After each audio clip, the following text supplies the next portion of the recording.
Students, welcome all of you. BSc second year में section A में हमने कल फर्स्ट चैप्टर स्टार्ट किया है परासरण नियमन। इसमें हम पिछले लेक्चर के अंदर परासरण नियमन की परिभाषा को पढ़ चुके हैं। सेकंड, जो जलीय जीव जो होते हैं, एक स्वच्छ जल में पाए जाने वाले जीव, दूसरे हैं लवणीय जल में पाए जाने वाले जीव, तीसरे स्थलीय जो जीव हैं उनके अंदर परासरण नियमन के लिए पाए जाने वाले अनुकूलनों को हम पढ़ चुके हैं। आज जो हमें इस चैप्टर के अंदर पढ़ना है, जो नेक्स्ट हेडिंग इस चैप्टर की है कला पारगम्यता। नेक्स्ट जो हेडिंग हमें आज से स्टार्ट हम कर रहे हैं, कला पारगम्यता।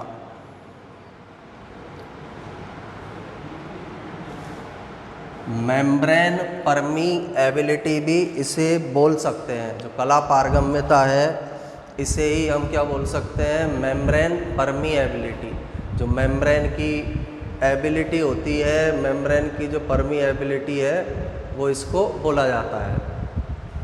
तो इसके अंदर कला पारगम्यता के अंदर सबसे पहले तो कला जो शब्द है वो प्लाज्मा झिल्ली के लिए लिया जाता है, या हम बोल सकते हैं कोशिका झिल्ली के लिए लिया जाता है। और कोशिका झिल्ली क्या होती है, कोशिका के चारों तरफ जो एनवलप पाया जा रहा है, आवरण पाया जा रहा है, वो कोशिका झिल्ली है। प्लाज्मा झिल्ली भी उसे ही कहते हैं, प्लाज्मा कला भी उसे कहते हैं। कला पारगम्यता क्या होती है, प्लाज्मा झिल्ली जो है अर्ध पारगम्य और चयनात्मक पारगम्य होती है। यानी जो प्लाज्मा झिल्ली है, प्लाज्मा झिल्ली, कोशिका झिल्ली भी इसे ही कहेंगे, प्लाज्मा कला भी इसे ही कहा जाता है। प्लाज्मा झिल्ली की क्या विशेषता है, अर्ध पारगम्य होती है और चयनात्मक पारगम्य होती है। अर्ध पारगम्य है, इसका मीनिंग है कि ये जल के अणुओं को, जल के जो अणु हैं उनको अपने अंदर आने देती है। जल के अणु अर्ध पारगम झिल्ली के माध्यम से अंदर जा सकते हैं। चयनात्मक पारगम्य का मतलब है ये कुछ विशेष आयनों को, कुछ विशेष आयनों को या पदार्थ भी इनको बोला जा सकता है, अपने अंदर से परिवहन करने देती है। अपने अंदर से क्या कर सकते हैं, कुछ विशेष आयन इसमें से कोशिका के अंदर जा सकते हैं। तो चयनात्मक पारगम्य इसलिए बोला है, सबको नहीं जाने देगी, सिलेक्शन करेगी। कुछ चयनित पदार्थों को ही ये अपने प्लाज्मा झिल्ली के माध्यम से कोशिका के अंदर आने देती है, इसलिए इसको चयनात्मक पारगम्य बोला जाता है। तो दो विशेषताएं इसकी, अर्ध पारगम्य झिल्ली है इसलिए जल के अणु इसमें आसानी से आर पार जा सकते हैं।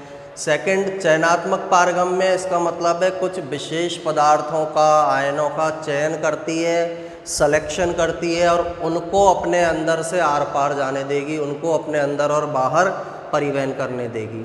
तो ये प्लाज्मा झिल्ली की विशेषताएं होती हैं। अब कोशिका के अंदर जो ट्रांसपोर्टेशन या परिवहन हो रहा है वह कुछ विशेष प्रकार का होता है। जैसे इसको हम विशेष प्रकारों को बांट सकते हैं। पहला है परासरण, परासरण की क्रिया मिलेगी। दूसरा हम बोल सकते हैं फैगोसाइटोसिस, फैगोसाइटोसिस की प्रोसेस पाई जाती है। तीसरा पिनोसाइटोसिस,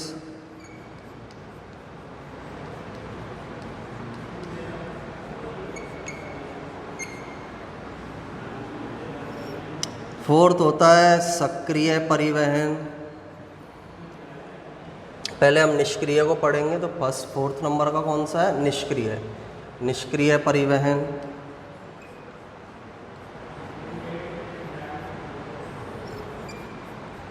और फिफ्थ नंबर वाला है सक्रिय परिवहन। सक्रिय परिवहन। तो ये कुछ तरीके हैं, कुछ विधियां हैं जिनके द्वारा सेल के अंदर पदार्थों का क्या होगा, आवागमन होगा। परासरण, फैगोसाइटोसिस, पिनोसाइटोसिस, निष्क्रिय परिवहन, सक्रिय परिवहन। परासरण जो है वो एक तरह से निष्क्रिय परिवहन ही होता है, यानी इसके अंदर निष्क्रिय सक्रिय में मेन डिफरेंस क्या है, निष्क्रिय के अंदर ऊर्जा की आवश्यकता नहीं होती है, सक्रिय में ऊर्जा की आवश्यकता होती है। तो परासरण की भी हम डिटेल स्टडी सक्रिय परिवहन में करेंगे। अब सबसे फर्स्ट इसके अंदर कौन सा है हमारा, परासरण। परासरण, ऑस्मोसिस भी इसको बोला जाता है, ऑस्मोसिस।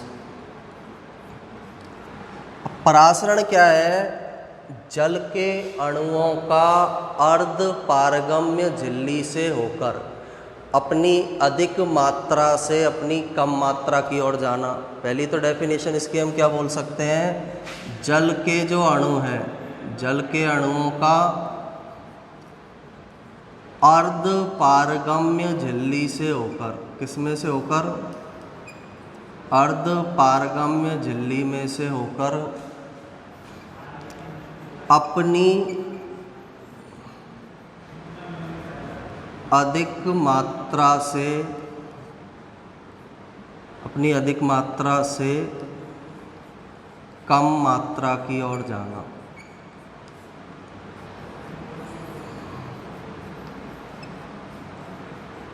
ये प्रोसेस क्या कहलाती है, परासरण। यानी जल के अणु अर्ध पारगम्य झिल्ली में से होकर अपनी अधिक जहाँ मात्रा है, अधिक जल के अणु जहाँ हैं वहाँ से कम जल के अणुओं की ओर गति करते हैं, इसे परासरण कहा जाता है। या हम ये बोल सकते हैं, यदि हम एक विलयन की बात करें तो जल के अणुओं का अर्ध पारगम्य झिल्ली से होकर विलयन की कम सांद्रता से विलयन की अधिक सांद्रता की ओर जाना। एक सॉल्यूट के बेस पे हम बात करें तो जल के अणुओं का अर्ध पारगम्य झिल्ली से होकर जो सॉल्यूशन है, कम सांद्र का मतलब क्या होता है, वो क्या है, कम गाढ़ा है, पानी ज़्यादा है उसमें। अधिक सांद्र का मतलब क्या है, वहाँ पानी कम है। तो एक सॉल्यूशन के अंदर ये डेफिनेशन क्या हो जाएगी, जल के जो अणु हैं उनका सेम वही कौन सी झिल्ली, अर्ध पारगम्य झिल्ली, अर्ध पारगम्य झिल्ली से होकर विलयन की कम सांद्रता से, विलयन की कम सांद्रता से किधर जाना, अधिक सांद्रता की ओर जाना।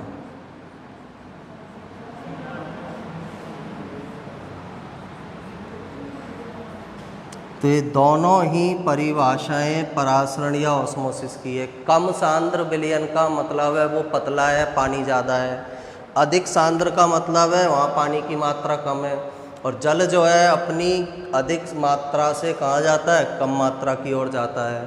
तो दोनों डेफिनेशन किसकी हो सकती है, परासरण की प्रोसेस की। अब इसके भी कुछ प्रकार हैं जिसे हम डिटेल में निष्क्रिय परिवहन के अंदर पढ़ेंगे।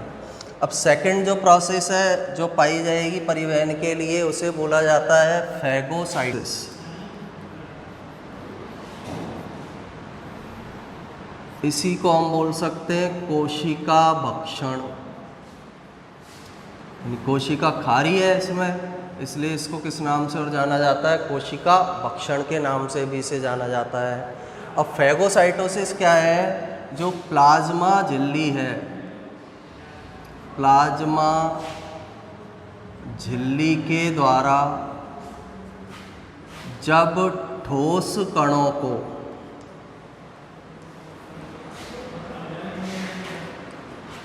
अंदर ग्रहण किया जाता है, प्लाज्मा झिल्ली के द्वारा ठोस कणों को अंदर ग्रहण करने की जो क्रिया है उसे ही किस नाम से जाना जाता है, फैगोसाइटोसिस। प्लाज्मा झिल्ली जब किसी ठोस पदार्थ को अपने अंदर ग्रहण करेगी उस प्रोसेस या प्रक्रिया को फैगोसाइटोसिस कहते हैं। जैसे ये प्लाज्मा झिल्ली है, यहाँ कोई ठोस मटेरियल है, ठोस कण है, इनको प्लाज्मा झिल्ली क्या करेगी, अंदर की तरफ बलित होगी, इस तरह से अंदर इसमें बलन होगा, इन ठोस कणों को यहाँ पर ग्रहण कर लेगी, फिर और ज़्यादा अंदर जाएगी और लास्ट में ये जो है यहाँ से टूट जाएगी। टूटने के बाद ये ठोस कण इसमें आ जाते हैं, फिर वापस जो प्लाज्मा झिल्ली है अपनी पोजीशन पहले की जैसी कर लेती है। तो प्लाज्मा झिल्ली के द्वारा जब ठोस कणों को अंदर ग्रहण किया जा रहा है तो इस प्रोसेस को बोला जाता है फैगोसाइटोसिस। और ये जो ठोस कण है जिनको प्लाज्मा झिल्ली अंदर ग्रहण कर रही है, इन ठोस कणों को क्या कहा जाता है, फैगोसोम। जिन ठोस कणों को प्लाज्मा झिल्ली के द्वारा अंदर ग्रहण किया जा रहा है उन ठोस कणों को किस नाम से जाना जाता है, फैगोसोम। कहाँ मिलती है ये प्रोसेस फैगोसाइटोसिस की, एग्जाम्पल है इसकी अमीबा। अमीबा जब भोजन को ग्रहण करेगा, ठोस कणों को, भोजन के ठोस कणों को फैगोसाइटोसिस विधि के द्वारा करता है। हमारे शरीर में जो WBC पाई जा रही है, WBC बाहर से आने वाले किसी भी बैक्टीरिया को जब डिस्ट्रॉय करती है, वायरस को डिस्ट्रॉय करती है, इस फैगोसाइटोसिस की प्रोसेस के द्वारा ही अंदर ग्रहण करती है। तो फैगोसाइटोसिस की क्रिया अमीबा में, WBC में पाई जाती है, ये इसके एग्जाम्पल हैं। तीसरी हमारी प्रोसेस है सेल के अंदर पाई जाने वाली पिनोसाइटोसिस। पिनोसाइटोसिस, इसको ही हम बोल सकते हैं कोशिका पायन। कोशिका पायन यह क्या है, जो प्लाज्मा झिल्ली है तरल पदार्थ को, लिक्विड पदार्थ को अंदर ग्रहण करती है, इसलिए इसको कोशिका पायन नाम दिया है। इसके अंदर क्या होगा, प्लाज्मा झिल्ली जो है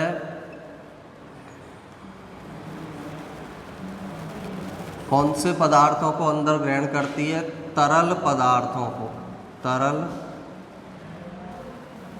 पदार्थों को अंदर ग्रहण करेगी। इस प्रोसेस को अपन क्या बोलते हैं, पिनोसाइटोसिस। प्लाज्मा झिल्ली द्वारा तरल पदार्थों को अंदर ग्रहण करने की क्रिया पिनोसाइटोसिस कहलाती है। जब प्लाज्मा झिल्ली लिक्विड को अंदर ग्रहण करेगी तो उस प्रोसेस को पिनोसाइटोसिस बोलेंगे। सेम इसी तरह की प्रोसेस होगी, कोई तरल पार्ट है, प्लाज्मा झिल्ली पहले अंदर की तरफ अंतर्वलित होगी, उसमें वो तरल भाग आ जाएगा, उस स्थान से टूट जाएगी, तरल भाग कोशिका के अंदर आ जाएगा, प्लाज्मा झिल्ली फिर से क्या हो जाती है, बन जाती है। इस प्रोसेस को पिनोसाइटोसिस और कोशिका पायन कहेंगे। और जिस तरल पदार्थ को अंदर ग्रहण किया जा रहा है, जो तरल पदार्थ अंदर ग्रहण किया जा रहा है उसे बोला जाता है पिनोसोम।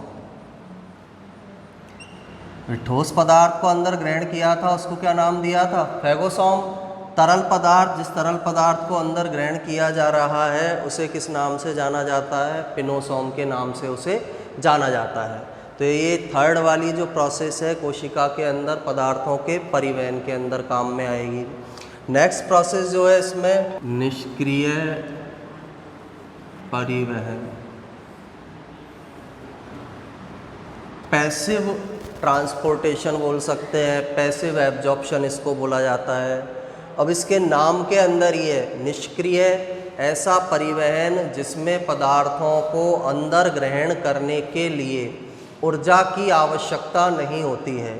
ऊर्जा की आवश्यकता नहीं होगी उसे हम कौन सा परिवहन बोलेंगे, निष्क्रिय परिवहन।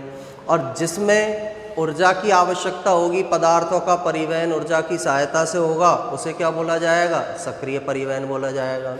तो निष्क्रिय परिवहन क्या है, जब पदार्थों के परिवहन में, इसमें क्या होता है, पदार्थों के परिवहन में ऊर्जा की आवश्यकता नहीं होती है, ऊर्जा की आवश्यकता नहीं होती है। यानी पदार्थों का जो परिवहन है बिना ऊर्जा के कंप्लीट होता है, बिना ऊर्जा के पदार्थ परिवहित होते हैं, एक स्थान से दूसरे स्थान पर जाते हैं। इस प्रकार के परिवहन को हम निष्क्रिय परिवहन कहते हैं। निष्क्रिय परिवहन कोशिका में दो प्रकार से संपन्न हो सकता है। फर्स्ट तो हो सकता है विसरण के द्वारा, दूसरा ये हो सकता है किसके द्वारा, परासरण। अभी हमने पहला पॉइंट जो पढ़ा था परासरण के द्वारा। और फर्स्ट हमें किसके बारे में पढ़ना है, विसरण। विसरण क्या होता है, कोई भी पदार्थ है उसके अणुओं का अपनी उच्च सांद्रता से निम्न सांद्रता की ओर जाना। यानी कोई पदार्थ है तो पदार्थ के जो अणु हैं, पदार्थ के अणुओं का अपनी उच्च सांद्रता से किधर की ओर जाना, निम्न सांद्रता की ओर जाना। ये प्रोसेस कहलाती है विसरण। पदार्थ के अणु है अपनी उच्च सांद्रता का मतलब है ज़्यादा मात्रा से अपनी किधर जाते हैं, कम मात्रा की ओर जाते हैं। और विसरण की जो प्रोसेस है गैस में सबसे अधिक मिलती है, द्रव में गैस से कम पाई जाएगी, और ठोस जो है उनके अंदर सबसे क्या पाई जाती है, कम। गैस में ये विसरण की प्रकृति कैसी होती है, सर्वाधिक। द्रव के अंदर गैस से कैसी पाई जाएगी, कम। और ठोस के अंदर द्रव से कम पाई जाती है। अब कारण सीधा सा ये है इनका, गैस के अंदर अणु दूर दूर होते हैं, जितने ज़्यादा अणु दूर दूर होंगे आसानी से अपनी उच्च सांद्रता से कहा जाएंगे निम्न सांद्रता। गैस में अणु इस तरह से होते हैं, जैसे ये गैस है, एक अणु यहाँ पाया जा रहा है, दूसरा यहाँ है, तीसरा यहाँ है, चौथा यहाँ है, दूर दूर है, आसानी से विसरित हो जाते हैं। इसलिए विसरण जो है गैसों में सर्वाधिक मिलेगा। द्रव के अंदर क्या होगा, अणु थोड़े पास पास पाए जाएंगे, इस तरह से होंगे। द्रव के अंदर जो अणु है ऐसे पास पास हैं, इसलिए इसमें विसरण गैस की तुलना में कम होगा। ठोस में अणु बिल्कुल क्लोज होते हैं, पास पास होते हैं, एक दूसरे से अटैच जुड़े हुए, इस तरह से। अब ये बिल्कुल पास है, अणुओं के बीच स्थान कम है, इसलिए इनका विसरण जो है किससे कम पाया जाता है, इसमें द्रव से कम ठोस में विसरण की प्रवृत्ति पाई जाती है। तो ये विसरण है, अणुओं का अपनी उच्च सांद्रता से निम्न सांद्रता की ओर जाना। सीधा सा इसका एग्जाम्पल है, यदि अगरबत्ती को हम किसी कमरे के कोने के अंदर जलाते हैं तो उसकी स्मेल पूरे कमरे में फैल जाती है। तो वो उसकी जो स्मेल है, धुआं जो है वो पूरे कमरे के अंदर क्या हो जाता है, फैल जाता है। गैस का विसरण है। पानी है, उसके अंदर एक हमने इंक की बूंद डाली तो वो इंक की बूंद पूरे पानी में फैल जाएगी, वो एक विसरण का एग्जाम्पल है। शक्कर को हमने पानी के अंदर डाला, जब उसे हम घोलते हैं, गर्म करते हैं तो शक्कर के कण भी पूरे पानी में घुलते हैं, वो ठोस पदार्थ के क्या है, विसरण की प्रवृत्ति। तो ये अणु अपनी उच्च सांद्रता से निम्न सांद्रता की ओर जाते हैं, इस प्रोसेस को ही विसरण कहा जाता है। निष्क्रिय परिवहन है, क्योंकि यहाँ पर ऊर्जा की आवश्यकता नहीं होती है, ऊर्जा की ज़रूरत नहीं है, ज़्यादा मात्रा है वहाँ से कम मात्रा की ओर ऑटोमेटिक जाते हैं। इन अणुओं के अंदर जो काइनेटिक एनर्जी उपस्थित है, जो इनके अंदर ऊर्जा है, गतिज ऊर्जा जो है, उसी का उपयोग ये करते हैं और उसके द्वारा एक स्थान से दूसरे स्थान पर गति करते हैं। इस प्रोसेस को, इस प्रक्रिया को बोला जाता है विसरण। सेकंड जो इसके अंदर है हमारे निष्क्रिय परिवहन का प्रकार, हम किसको बोल सकते हैं, परासरण। परासरण अभी हमने जस्ट ऊपर पढ़ा है। परासरण जो प्रोसेस है, परासरण जो प्रक्रिया है, इसमें सबसे फर्स्ट तो ये याद रखना है, ये किसके अणु के लिए होती है, जल के अणु के लिए। जल के अणु अर्ध पारगम्य झिल्ली से अपनी अधिक मात्रा से कम मात्रा की ओर जाते हैं, उस प्रोसेस को ही किस नाम से जाना जाता है, परासरण। अभी हमने डेफिनेशन इसकी पढ़ी है।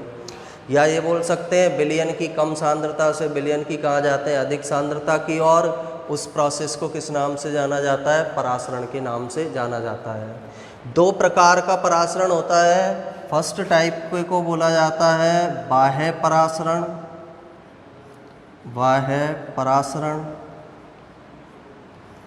सेकंड टाइप के को बोला जाता है अंतः परासरण। यानी परासरण को हम कितने प्रकार के अंदर बांट सकते हैं? 2 प्रकार में। पहला बाह्य परासरण होगा, दूसरा अंतः परासरण होगा। जब कोशिका के बाहर जल के अणु जाएंगे, जब कोशिका के बाहर जल के अणु जाएंगे, बाह्य परासरण कहलाता है।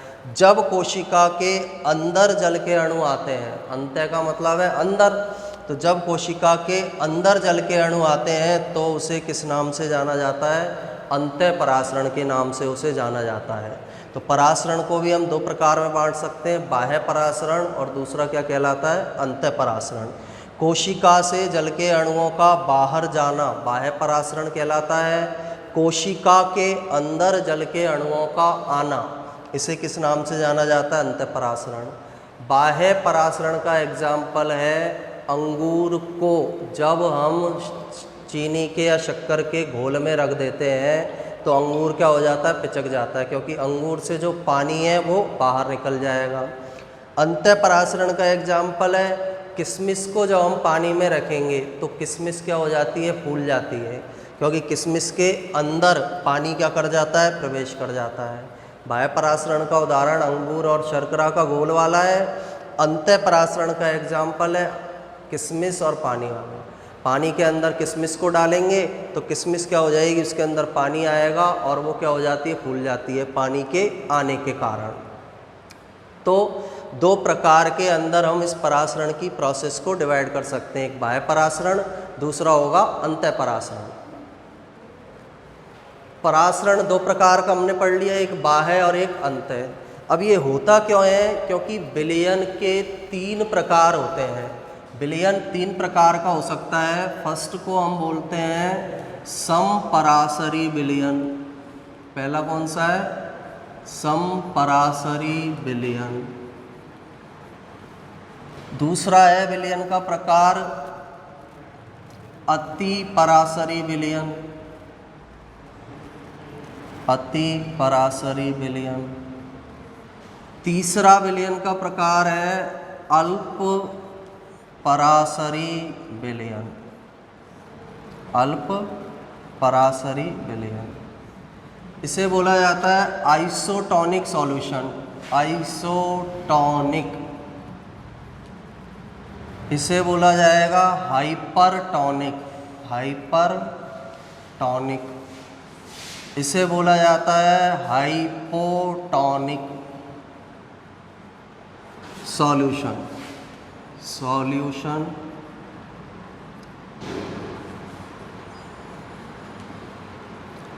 Hypotonic solution. अब इनकी डेफिनेशन या परिभाषा इनके नाम के अंदर है, समपरासरी या आइसोटोनिक। समपरासरी का मतलब है जैसे कोई कोशिका है, ये कोई सेल है और ये किसी मीडियम के अंदर रखी हुई है, किसी माध्यम के अंदर रखी है। कोशिका के अंदर जितनी जल के अणु हैं उतने ही जल के अणु इसके बाहर के किस में है? मीडियम में। यानी कोशिका के अंदर जल के अणु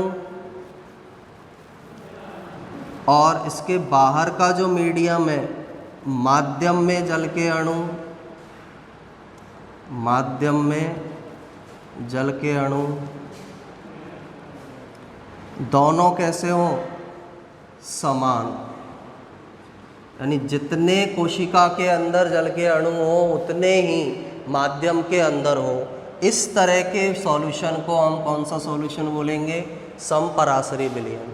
अब यहाँ पर जल के अणुओं का परिवहन नहीं होगा, क्योंकि परासरण हमने पढ़ा है जल के अणु अपनी अधिक सांद्रता से कम सांद्रता की ओर जाते हैं, लेकिन यहाँ पर दोनों तरफ ही, यहाँ जितने जल के अणु हैं उतने ही जल के अणु बाहर के मीडियम में या जिस जगह पर ये रखी हुई है सेल वहाँ पर पाए जा रहे हैं। दोनों तरफ जल के अणु समान है, कोशिका में जल के अणु समान है, उसके बाहर के मीडियम में जल के अणु समान है, इसलिए इसमें किसी भी प्रकार की कौन सी प्रोसेस नहीं होती है, परासरण नहीं पाया जाएगा। तो सिंपल याद रखना है, समपरासरी विलयन है उसके अंदर कोशिका रखी हुई है तो उसके अंदर परासरण नहीं होगा। सेकंड है अति पराशरी विलयन। अति पराशरी विलयन का मतलब है जैसे ये वही सेल को हम लें, ये एक मीडियम माध्यम, इसके अंदर क्या रखी हुई है, सेल रखी हुई है। अति पराशरी विलयन, अति पराशरी का मतलब है जो कोशिका है उसके अंदर, ये जल के अणु कोशिका में, ये जल के अणु किसमें, बाहर का जो इसका मीडियम है जिसमें ये रखी हुई है उसके अंदर है। तो यहाँ पर कोशिका जो है, ये सेल है, कोशिका, कोशिका के जल के अणु, ये क्या है, माध्यम में जल के अणु।